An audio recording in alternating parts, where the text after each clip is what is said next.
ইসলামের জায়গায় বাংলাদেশ নয়, এটা মুসলমানদের দেশ, এখানে কোনো ইসলামী চলবে না। সুতরাং এই ব্যাপারে সতর্ক দৃষ্টি রাখার জন্য আমি উদাত্ত আহ্বান জানাচ্ছি। এদেশের স্বাধীনতা সংগ্রামে 30 লক্ষ মানুষ শাহাদাত বরণ করলে তার 29 লক্ষ ছিল মুসলমান।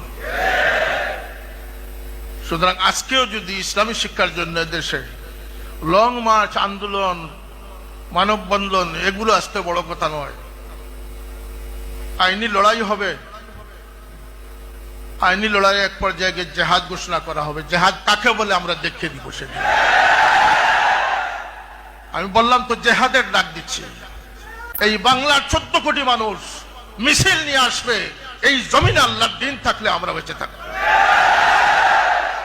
ফাইজলামির আর জায়গা পান না। দেশদ্রোহী বলে মানুষকে শাস্তি করতেছেন। সবচেয়ে বড় দেশদ্রোহী তারা যারা এই দেশের শিক্ষা ব্যবস্থা মেরুদণ্ডকে অন্যের কাছে লিড দিয়ে দিয়েছে।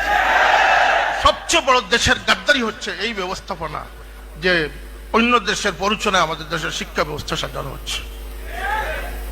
চামচামিরা জায়গা পাচ্ছেন না।